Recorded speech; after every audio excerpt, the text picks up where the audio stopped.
So I'm going to be breaking down that pyrex whippa loop you just heard, and before I start, I just gotta say, you gotta get Expand. It's only like $15 if you get it on Plugin Boutique, as you can see.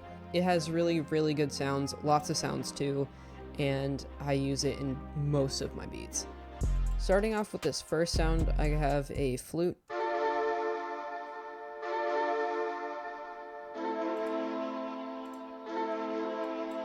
This is the slow shakuhachi preset in Expand.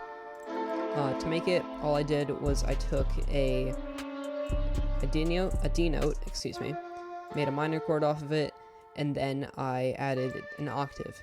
I duplicated it like this. I put it over 4 times, so it sounds like this.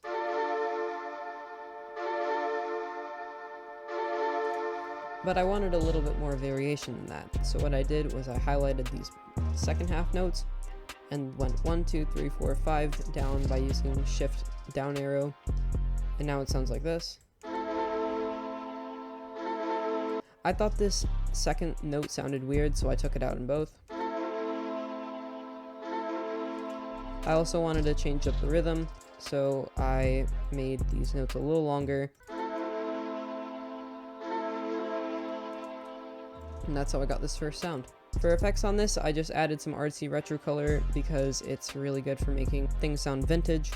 And then I cleaned up the sound using an EQ and took out some unnecessary frequencies. Next, I added this fluty, stringy texture.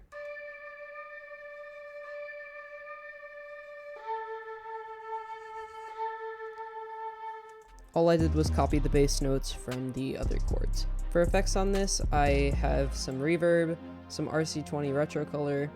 I really didn't like a lot of the frequencies in this, so I took out a bunch of harsh frequencies and also took out a bunch of unnecessary frequencies. So it goes from this to this.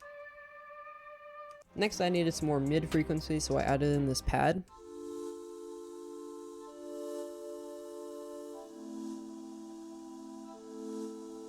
These are the ambient pipes from Expand.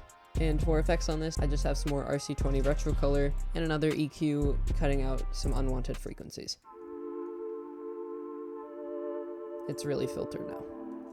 Next, I really wanted some rhythm in the loop, so I added these strings.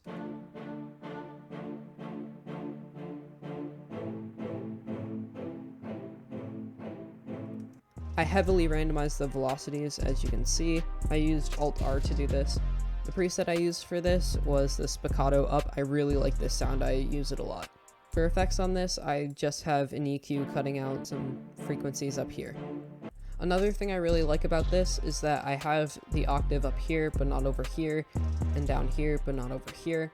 And I also switched it up so that there was something not here, but here, there, and there. The reason I did this, I'm gonna press play right here. There's always a little bit of higher end, but it's coming from different places, so it gives a little bit of variation. I wanted a catchier sound like a melody, so I added this string.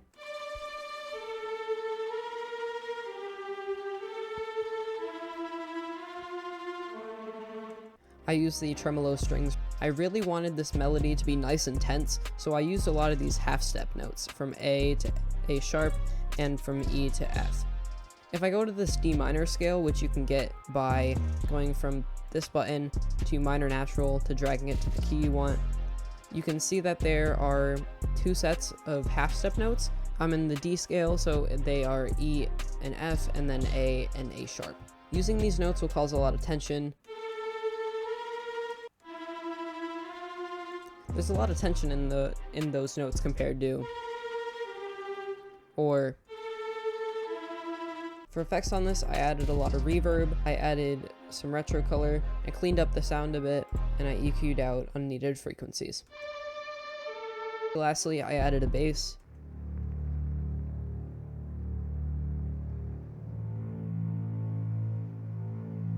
This isn't actually a bass, it is the big legato pad in the strings area. I do use this for basses a lot because it just sounds really nice. Didn't really use effects on this one, just cleaned up the sound a little bit. The last part I want to show you about this loop is how it's really interconnected. If I were to take out one sound from this loop, it would make a big difference. But if I were to take out the main sound, there's something clearly wrong there. This one's a little bit more subtle. Same with this one. But if I took them both out, it just feels really flat. If I were to take out the strings, there's no movement anymore. This is something I'd use for a verse, because it's not as catchy, but there's still the core of the loop there. And if I take the bass out, it just feels a lot flatter. When I mix it all together,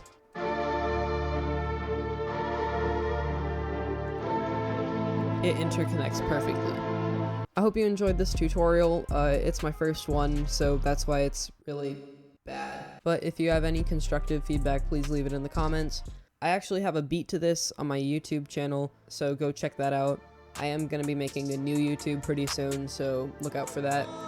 And I hope you guys have a good day. See ya.